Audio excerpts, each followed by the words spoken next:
Bom dia, povo de Deus. Tudo bem? Estamos aí preparados para receber a palavra do Senhor, amém? Quantos aqui estão felizes nessa manhã? Glória a Deus, porque o Senhor é bom. A palavra diz que a misericórdia de Deus se renova a cada manhã. E nós estamos aqui hoje porque a misericórdia do Senhor se renovou na nossa vida. E nós sabemos que nós estamos passando por lutas. O povo de Deus passa por lutas, dificuldades, né? Essa semana eu conversei com o meu primeiro discípulo, o Lázaro. Todos aqui lembram do Lázaro, não? Hoje ele está co-pastoreando uma igreja. E nós estamos orando por ele porque o Lázaro vai ser deportado. E ele não pode ir para Cuba porque Cuba não aceita. Então ele vai ter que ir para um terceiro país. Então nós estamos orando como igreja, porque Deus vai usar ele. Onde Deus enviar, Deus vai usar o Lázaro. Lázaro é um homem de Deus. Eu sei que muitas pessoas têm passado por esse momento de temor, de ansiedade. O que vai acontecer? Recebi também um casal que ele pediu que não dissesse o nome. Também eles estão se autodeportando, estão indo embora depois de 15 anos aqui. Isso toca o nosso coração. A gente sabe o que é você querer viver num lugar onde Deus te traz e existe. Mas a gente sabe também que a misericórdia de Deus se renova e nós não fomos chamados para viver no temor, porque Deus não nos deu um espírito de medo, mas um espírito de amor, de poder e de moderação. Diga para a pessoa que está ao teu lado, não tenha medo. Porque Deus, Ele pode mudar e o coração do rei está na mão do Senhor. Conheço pessoas que estão aqui, que passaram 15 anos, 20 anos esperando e hoje tem a sua cidadania, tem o seu documento. Então, eu quero dizer para você que Deus me trouxe aqui hoje para lutar pela nossa família. Nós temos a família que é a família de sangue e a família do sangue de Cristo. Essa pessoa que está do teu lado é teu irmão, a tua irmã faz parte dessa família. Olha para ele e diz assim, bom dia meu irmão, você é meu irmão. E hoje eu quero ministrar uma palavra que Deus tocou no meu coração sobre família. E o título que Deus colocou no meu coração, tudo começa em casa. Tudo começa na sua casa, tudo começa dentro da nossa família. É ali onde Deus se manifesta. E o versículo base para essa mensagem está no livro de Neemias 4, versículo 14, que diz assim a palavra. Se você, caso não tenha os versículos, eu não sei se a Regina fez o QR Code, tem o QR Code essa semana? Então eu vou mandar nos grupos aí depois para você, os versículos para que você medite, para que você possa entender melhor a mensagem. Mas o título é Tudo Começa em Casa e o versículo se encontra no livro de Neemias, capítulo 4, versículo 14, que diz assim, não tenham medo deles, lembre-se do Senhor, que é grande e temível, lutem pelos seus irmãos, seus filhos, suas filhas, suas mulheres e suas casas. Diga comigo assim, não tenha medo. Vamos lutar pela família, amém? E sabe, queridos, quero orar por você nesse momento. Se você tem a sua Bíblia, segura ela, coloca a sua mão na Bíblia. Pai querido, eu quero te agradecer por esse privilégio de poder ministrar a tua palavra. A tua palavra, Deus, é viva, poderosa, transforma, restaura, redime, faz nova todas as coisas. E nós estamos aqui porque nós estamos sedentos de ouvir a tua voz. Cala todas as outras vozes, toda ansiedade, toda preocupação. E que possamos escutar somente aquilo que o Senhor quer dizer para nós hoje. Pai, em nome de Jesus, eu peço por cada um, aqueles que nos assistem, aqueles que estão com temor, porque o perfeito amor lança fora todo medo. E eu quero hoje, Pai, profetizar, declarar a Tua palavra, porque ela vai fazer vida nas nossas vidas. Coloca a mão na tua Bíblia e diz assim, em nome de Jesus, fala comigo, Espírito Santo, em nome de Jesus. Amém? Queridos, a família é muito importante para Deus. A família na verdade, a ideia surgiu dele. Deus poderia ter nos criado para viver isolados, mas Ele não fez isso. Nós precisamos um dos outros para nos apoiarmos, edificarmos, para abençoarmos e abençoar o lugar onde Deus te colocou. Na família que Deus te colocou, na igreja que Deus te colocou. Esse é o lugar onde Deus quer te usar. E nós precisamos um dos outros. Deus é o criador da família. Portanto, Ele é o único que tem a autoridade e o direito de dizer o que é a família, para que ela existe e como deve funcionar a família.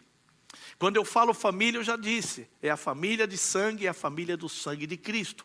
A nossa família, porque nós estamos aqui crescendo juntos. Nós estamos aqui formando as nossas famílias e apoiando. Em Gênesis 2:24, você vai anotando e depois, como eu disse, eu vou enviar para vocês aí nos grupos. Diz assim: pois deixará o homem seu pai e sua mãe, se unirá à sua mulher e serão uma só carne. Uma só carne, espírito, alma e corpo.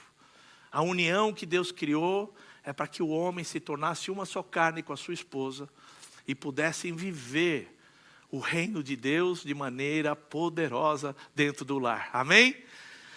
Agora, por que a família é o centro dos maiores ataques hoje em dia e sempre na história? A família é muito atacada.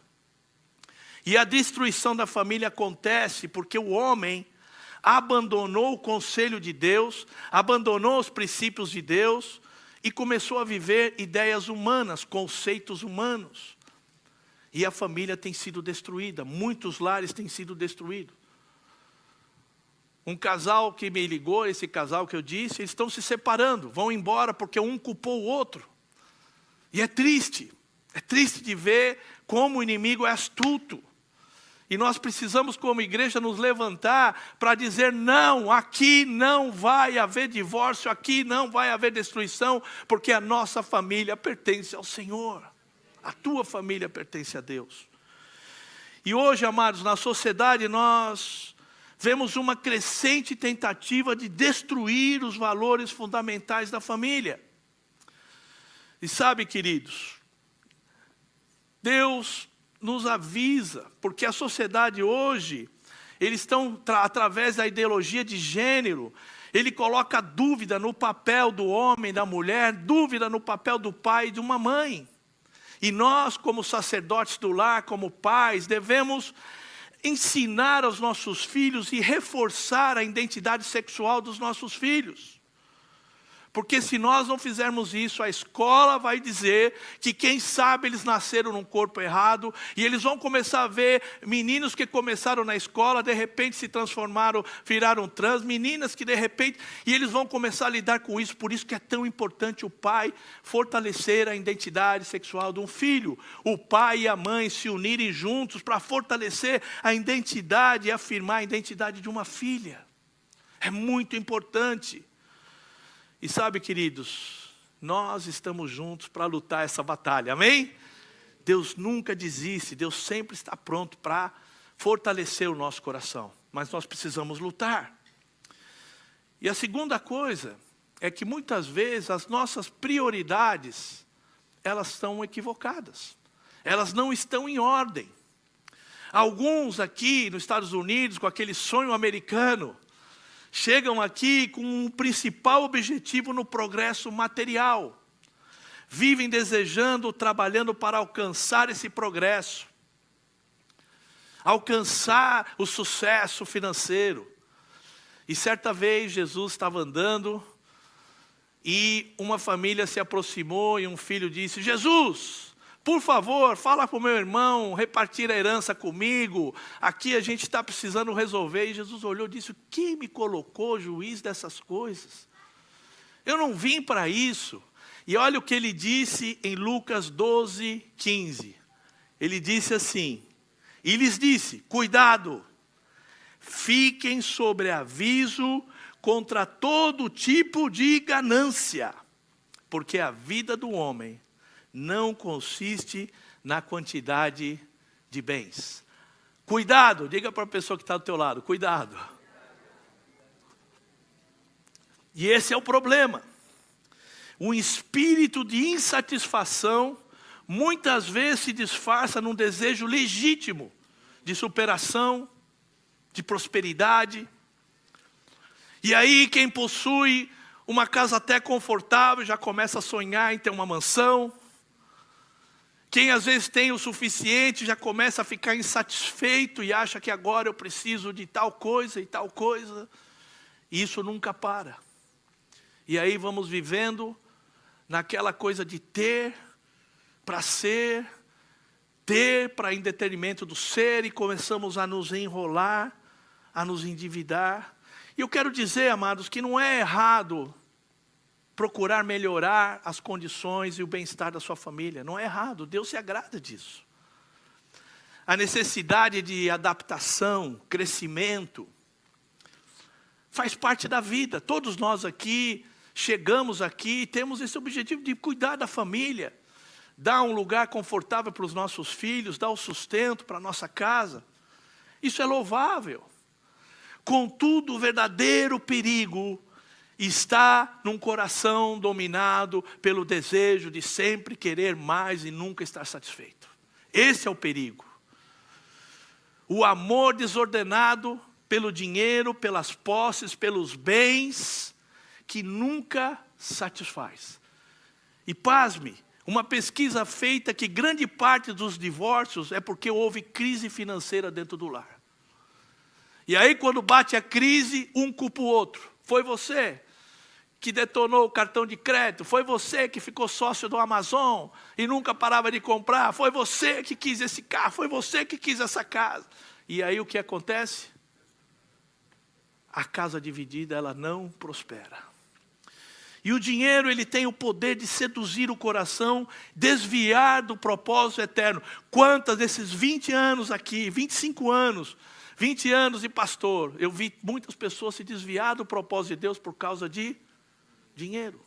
Ah, eu vou para lá porque ali eu vou ganhar $4 a mais. Eu vou para fazer tal coisa porque é um trabalho novo. E aí eu vou poder realmente viver o sonho americano. E de repente, castelinho de areia vai para baixo. Um casal que eu amava muito, os amo e oro por eles, ele quis ser promovido, foi fazer um trabalho, foi estudar, e disse para a esposa, eu vou ter que me preparar e você vai ter que trabalhar. E ela se dedicou, ela se esforçou, e durante 2 anos ele trabalhou, ele estudou. Depois disso ele conseguiu o emprego do sonho. Foi trabalhar numa corporação. Começou a ganhar muito bem. E sabe o que aconteceu? Se apaixonou por uma moça do trabalho e abandonou a família. Isso é o que acontece. Porque há caminhos que parecem de bênção, mas no final são caminhos de morte. Por isso que nós temos que tomar muito cuidado. O dinheiro tem o poder de seduzir o coração e desviar do propósito eterno, quando ele não está debaixo do senhorio de Cristo. E eu estou aqui hoje porque eu tenho autoridade para falar desse tema. Eu fui empresário durante anos aqui. E eu tinha 4 empresas. E a minha vida era somente pensar no trabalho, dia e noite, viajando. E a minha família tinha todo o conforto, morávamos numa casa grande. Tínhamos todo o conforto, eu dava tudo que eu podia, mas eu não era um pai presente. Eu não era um pai presente. Eu tinha uma conta bancária gorda, mas eu era falido espiritualmente. Minha família estava falida, meu casamento estava falido. Até que o Senhor nos encontrou e nós começamos a fazer um grupo de irmãos na minha casa. E esses irmãos começaram a me ajudar, começaram a me animar. E eu comecei a tomar o desejo de mudar de vida, de largar tudo para servir ao Senhor. E aí eu li um livro com o nosso grupo chamado Uma Vida com Propósito, do Rick Warren. Não sei se vocês já leram esse livro. E logo na primeira página algo gravou no meu coração como um ferro quente. Logo no primeiro capítulo ele dizia, uma vida com propósito é um estilo de vida simples e uma agenda equilibrada. E isso entrou de uma tal maneira na minha vida, que eu comecei a orar, Senhor, eu quero ter um estilo de vida simples, eu quero ter uma agenda equilibrada, eu quero cuidar. E aí nessa busca, eu desfiz das empresas, desfiz de tudo que eu tinha e comecei um novo ramo. Fui trabalhar, só que eu trabalhava dentro da minha casa. E ali dentro Deus restaurou meu casamento, restaurou meus filhos, restaurou a minha família e começou a me dar o sustento. E eu quero te dizer algo, nesses 25 anos nunca faltou nada. Eu pedi, Senhor, eu quero trabalhar na obra.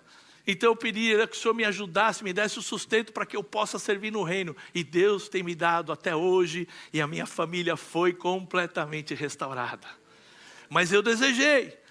Porque se eu continuasse naquele ritmo de vida, estressado, trabalhando, talvez eu tivesse perdido a minha família. Talvez eu tivesse em outra situação, mas Deus teve misericórdia da minha vida. O homem mais rico do mundo. Quantos conhecem a história do rei Salomão?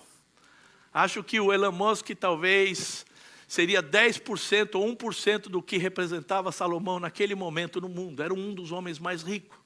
E olha o que ele diz no livro de Eclesiastes 5:10. Quem ama o dinheiro jamais terá o suficiente. Quem ama as riquezas jamais ficará satisfeito. Os seus rendimentos, isso também é vaidade e perda de tempo, ele disse. Vaidade, desejo de sempre querer mais, gasta tudo que tem, não economiza. Não tenho condição de dizimar, não tenho condição de ofertar, porque eu tenho que primeiro pagar minhas dívidas, primeiro, e a gente coloca todas as nossas necessidades e deixa Deus por último da fila. Se der, eu vou contribuir. E aí vivemos endividado, e quero te dizer, amado, estar com um monte de dívida, acima da capacidade de pagá-las, não estar em condição de suprir as necessidades básicas da tua família, são formas de escravidão, são formas de opressão. Lá no Salmo 4:8 diz, em paz eu me deito e logo pego no sono. Talvez para essa pessoa que está presa, endividada, ansiosa, para ela o Salmo vai ser assim, eu me deito. E eu não consigo dormir, porque tu, ó dinheiro, não me deixas dormir. Tu, ansiedade, não me deixas dormir. E o salmista dizia, nós precisamos ter paz. Quantos querem ter a paz de Deus? Sabe, amados, independente do valor da sua dívida, independente da sua situação imigratória, Deus me trouxe essa manhã e o Espírito Santo colocou no meu coração que Deus vai tirar você dessa escravidão. Deus vai abrir a porta, porque na verdade é Deus, Ele tem que ser o primeiro. Olha o que diz em Salmo 146:7. Ele defende a causa dos oprimidos. Ele dá alimento aos famintos. O Senhor liberta os presos. Se você está se sentindo preso, Deus quer te libertar. Deus quer quebrar as cadeias.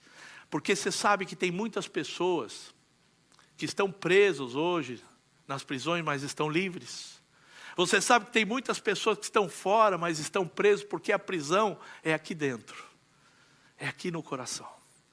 E Jesus veio para libertar os cativos. Amém? Você pode dar um amém por isso? Ele veio libertar. Só que eu entendo que na economia de Deus é diferente. A economia de Deus, eu primeiro tenho que honrar o Senhor. A primícia. Diz, honre o Senhor com a primícia, com os primeiros frutos da tua renda. Então o primeiro é o Senhor. O primeiro, o melhor e o mais importante. Repita assim, o primeiro, o melhor e o mais importante. Essa é a economia de Deus. Quando eu faço essa aliança com Ele, eu separo o dízimo. E aí eu separo 10% para fazer uma poupança. Pego os 80% e falo, Senhor, aparentemente não vai dar. Mas eu sei que o Senhor é o Deus da multiplicação.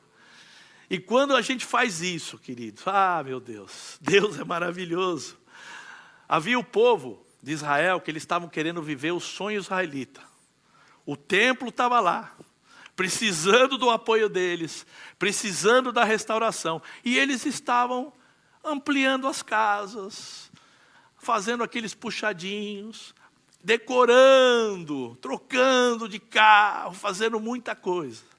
E aí Deus manda o profeta Ageu falar com eles. Deus manda um recadinho para eles. Diz assim no Ageu 1:6. Vocês semeiam muito, quer dizer, trabalham muito, mas colhem pouco. Comem, mas não se saciam. Bebem, mas continuam com sede. Vestem-se, mas não se aquecem.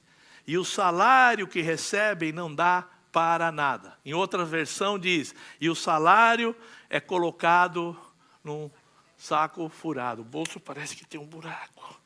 Eu não sei, eu trabalhei muito esse mês. Fiz hora extra. Só que chegou no final do mês, eu falei, vai sobrar dinheiro. Ué, mas o que aconteceu? O carro quebrou. Eu não sei se você já precisou ir na emergência aqui. Quantos já foram na emergência aqui? É triste. Você vai lá, você espera umas 2, 3 horas. Eles te dão um remedinho para dor. Te levam numa sala, larga você lá. E depois fala, pode ir embora. Aí você vai embora. Daqui uma semaninha, você abre o correio. Uma continha de $15 mil. Fala, meu Deus, eles não fizeram nada. Quanto já aconteceu isso aqui? Essa semana aconteceu com uma amiga minha. Ela falou, pastor, eles não fizeram nada. Eu recebi uma conta de $15 mil. Eu falei, meu Deus do céu. Mas sabe, queridos, trabalham muito e colocam no saco furado. Deixa eu te dizer uma coisa, o mundo conhece as pessoas pelo que eles têm, mas Deus te conhece pelo que você é. Deus te conhece pelo que você é. Você é raça eleita, sacerdócio real, nação santa, povo de exclusividade de Deus, daquele que nos chamou das trevas para a sua maravilhosa luz. Você não é qualquer coisa, você é raça eleita. Deus te escolheu. O mundo aí pode dizer, precisa ter isso, precisa ter aquilo. Mas Deus não vê dessa maneira. Ele vê o nosso coração. Ele vê o teu coração. E Ele quer te ensinar a entrar na economia de Deus. Como funciona. E aí, queridos, lembramos que a verdadeira provisão não se mede pelo que nós possuímos, mas pelo um coração satisfeito. A satisfação, a gratidão agrada a Deus. Quando nós somos gratos pelo que temos, Deus dá aquilo que nós precisamos. Talvez Ele não te dê muito, mas Ele vai dar o que realmente você precisa para cumprir o propósito de Deus. Amém? Quantos recebem?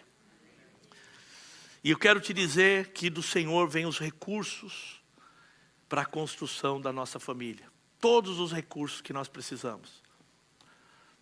Deus tem o poder de tocar, de transformar, de liberar. Ele sustentou um profeta, estava vivendo num palácio, muito bem confortável.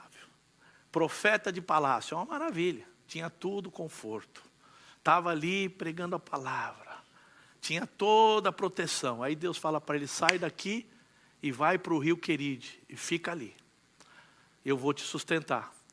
E ele sai do palácio e vai viver na beira de um rio, de um riacho. E ali sabe quem trazia comida para ele? Os corvos. Não sei se você sabe como é o corvo, né? É aquele animal de rapina. Ele pega o que ele vai encontrando pelo caminho. Mas Deus sustentou o profeta Elias.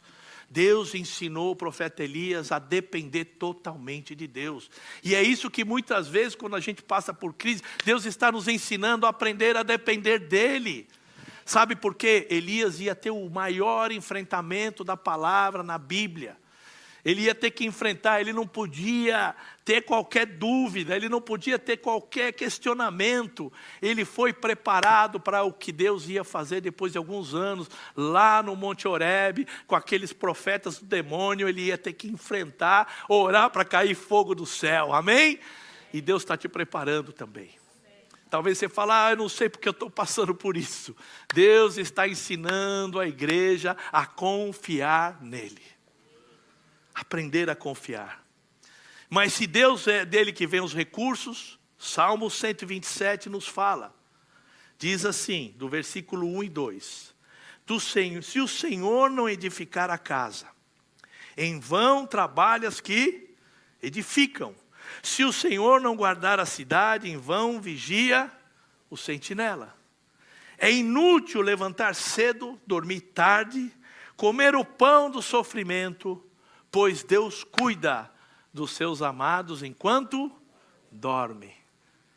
Esse é um dos versículos, essa parte do versículo é maravilhoso. É o antídoto para qualquer ansiedade. Porque você sabe que a ansiedade é excesso de futuro. Tem pessoas que ficam preocupadas muito com o futuro, o que vai acontecer, e aí aquela ansiedade vai tomando conta. E esse versículo é um antídoto para tirar toda a ansiedade que você tem. Ele dá, ele cuida dos seus amados enquanto dorme. Diga assim, Deus cuida de mim enquanto eu estou dormindo. Deus sabe o que vai acontecer amanhã. Deus sabe o que vai acontecer com você daqui a 10 anos. Deus, todos os teus dias estão escritos no livro da vida. Deus já tem todos os dias preparados e planejados. Nada que acontece é por acaso. Deus sabe exatamente tudo o que vai acontecer.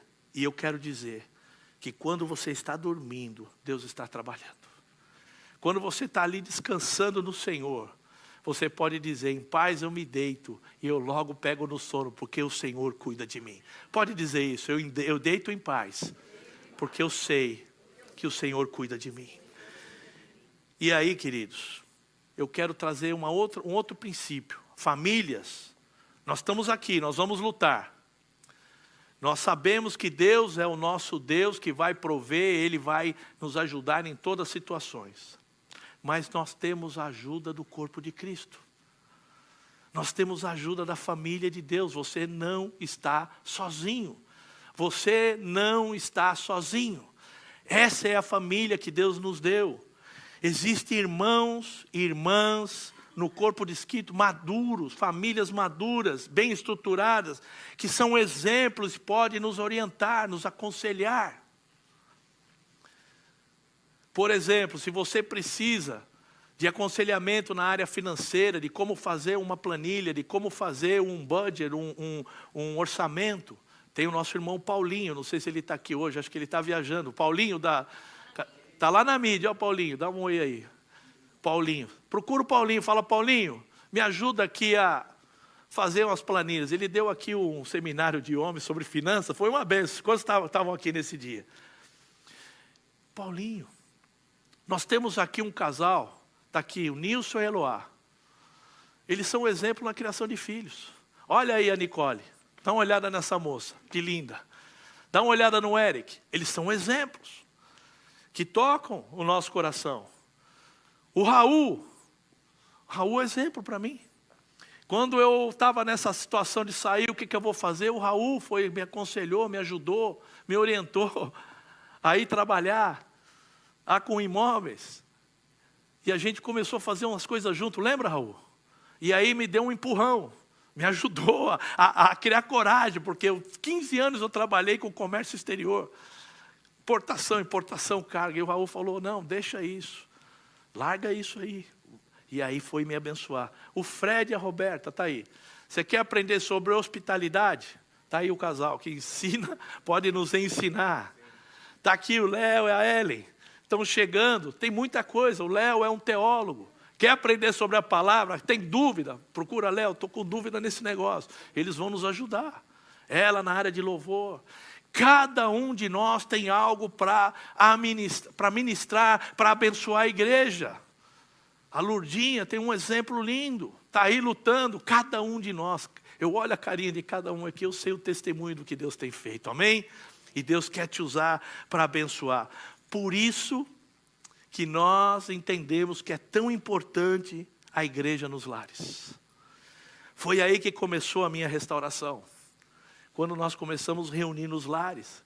Nosso primeiro grupo, aí estava Tarcísio, Lidiane, Estava Franzério, eu nem lembro os nomes, né? Porque já faz 25 anos, só lembro deles. Aí a carinha que eles nunca desistiram. Tá? Depois veio o Fred, depois veio outros irmãos. E sabe, queridos, esse ambiente familiar é que podemos compartilhar nossas lutas, tirar as máscaras, ouvir conselhos baseados na palavra de Deus, ser fortalecidos por meio da oração. E nos lares nós temos espaço para ser ouvidos. Aqui na igreja, talvez na correria, no domingo, a gente vem, adora, ouve a palavra e já vai embora. Mas nos lares a gente vai poder ser ouvido, abraçados e encorajados. Diga aí para o seu irmão, quero dar um abraço em você, você é uma benção. Isso. Começa a acostumar a abraçar o povo. Mas precisa a igreja dos lares, é importante. E cada casa pode se tornar um lugar de restauração, discipulado e de unidade. A nossa casa pode se tornar um lugar de restauração, de encorajamento, de unidade e de oração. Não apenas para que a gente fale sobre Deus, mas experimentar a presença manifesta de Deus. Deus tem colocado muito forte no nosso coração os pastores, que o avivamento que Deus está preparando vai acontecer nas casas. O avivamento que Deus vai trazer nesse último tempo vai acontecer dentro dos lares, nos grupos, nas igrejas, nas casas. É esse lugar onde Deus vai derramar a bênção dele. E sabe, amados, diz assim em Provérbios 11:14, sem direção o povo cai, mas na multidão de conselheiros há sabedoria. Como é bom pessoas que têm essa sabedoria para nos aconselhar. O sábio vê o perigo e se protege. O tolo vai adiante e sofre as consequências. E ter pessoas sábias do nosso lado, participar desse grupo vai nos ajudar de passar por muito, vai nos ajudar a evitar de passar por muitos problemas e muitas decisões erradas que muitas vezes a gente toma na emoção.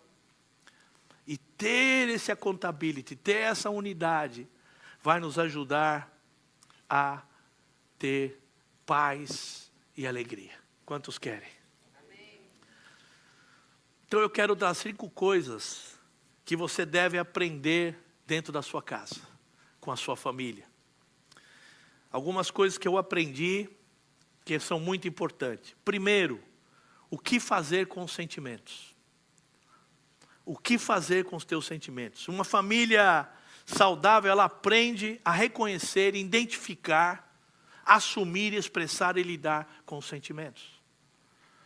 A família deve permitir que todos dentro do lar sejam honestos, que as crianças possam expressar suas emoções, ensinar a ter esse ambiente saudável, poder falar abertamente com a sua família. Tem muito pai que diz, não vou falar isso para os meus filhos, que eu estou nessa crise, eu não vou falar para minha mulher, porque eu não quero preocupá-los. E aí, é ruim, porque a família, Deus usou muito os meus filhos para me trazer palavra de revelação.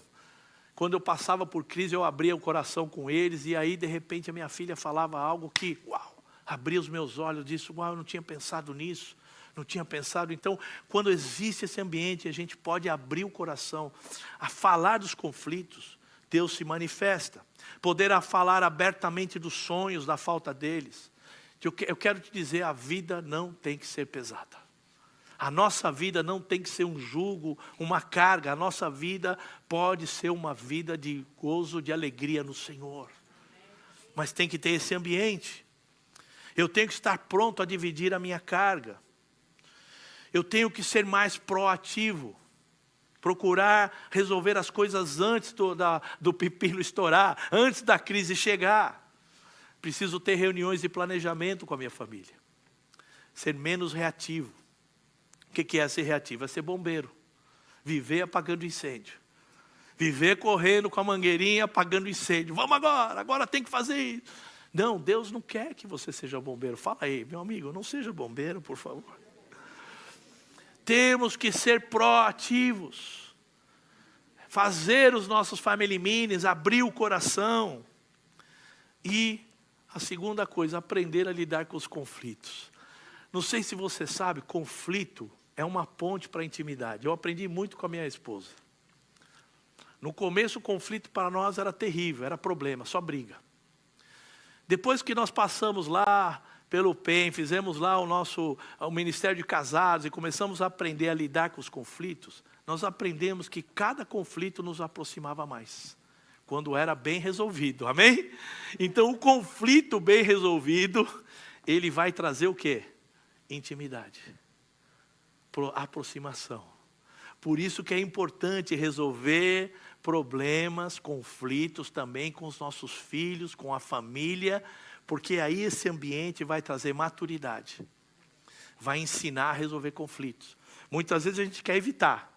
Conflito, não quero nem saber. E a gente joga debaixo do tapete, esconde, e lá na frente, aquela explosão. Porque um conflito mal resolvido hoje se torna um problemão lá na frente. Sim ou não? Então nós precisamos saber. A outra coisa é como lidar com o fracasso. Os nossos filhos precisam saber que eles não vão ganhar sempre. A gente às vezes cria umas crianças muito mimadas. Sempre estão ganhando. Meu filhinho, e dá tudo para ele e deixa ele ganhar. Assim, quando ele sai lá fora, e ele fracassar, e ele perder, vai ser devastador. Vai ser horrível. Por isso que nós precisamos ensinar que o fracasso não é o fim da história. Que a luta não é o fim da história. Eles precisam aprender a lidar, porque aí fora é cruel. As pessoas vão vir para cima para machucar, para ferir, e eles precisam saber se defender. Entender, eu perdi, mas Deus não perdeu o controle, amém? Em nome de Jesus. E a outra coisa que é importante, quais são os valores que mais importam? Qual é a sua declaração familiar de valores? E nós devemos ensinar nossos filhos as 3 tentações básicas da vida: prazer, posição e posses. Significa o que eles sentem, o que eles fazem, com o que eles possuem. Todo ano, eu e a minha esposa, com os nossos filhos, fazemos uma declaração de valores. E já faz 2 anos que nós estamos na mesma, que é gratidão, humildade e generosidade. E nós ficamos orando para Deus encher o nosso coração para poder ser mais generoso cada dia mais. Eu fico procurando a oportunidade de semear, de investir no reino de Deus. E é uma alegria. Isso traz uma alegria no nosso coração. E nós estamos com essas declarações. Todo ano, no final do ano, a gente senta com a família e faz essa declaração de valor. E aí você precisa criar uma atmosfera de aprendizado na sua família. Quantos querem criar essa atmosfera? 3 pessoas, pastor Léo. Quantos querem criar essa atmosfera de aprendizado? Vou dar mais uma oportunidade. Quantos realmente querem criar essa atmosfera na sua família? Glória a Deus. E para finalizar, diz que Deus é o criador da família, Ele é o dono da família, e a família existe para Ele. Em Romanos 11:36 diz: porque dele, por Ele e para Ele são todas as coisas, pois a glória eternamente. Amém. Quero chamar o Ministério de Louvor para me ajudar aqui. Eu vou entrar na conclusão, mas eu já posso entrar na conclusão dessa mensagem. A família existe para cooperar com o propósito eterno de Deus. A família existe para cooperar com o propósito eterno de Deus. E a primeira forma, a maneira de entrar nesse propósito e ter a vida que Deus planejou é entregar o senhorio da tua família para Jesus. Dizer: Senhor, aqui nessa casa tu reinas. O Senhor é o rei aqui. O Senhor é Quírio, o Senhor manda. E enquanto nós entregamos o senhorio da nossa família para o Senhor, nós vamos nos levantar e lutar pela nossa família. Como eu li desde o início, Neemias 4:14, diz assim: não tenham medo. Repete isso: não tenham medo. Lembre-se do Senhor, que é grande e temível, e lutem pelos seus irmãos, pelos seus filhos, suas filhas, suas mulheres. Lutem. Quantos aqui realmente querem arregaçar as mangas e lutar pela família? As notícias aí fora sempre vão existir más notícias. Sempre vai existir problemas, crises. O mundo a gente sabe que jaz no maligno. Mas a igreja foi chamada para resplandecer a face do Senhor, para ser luz nesse momento.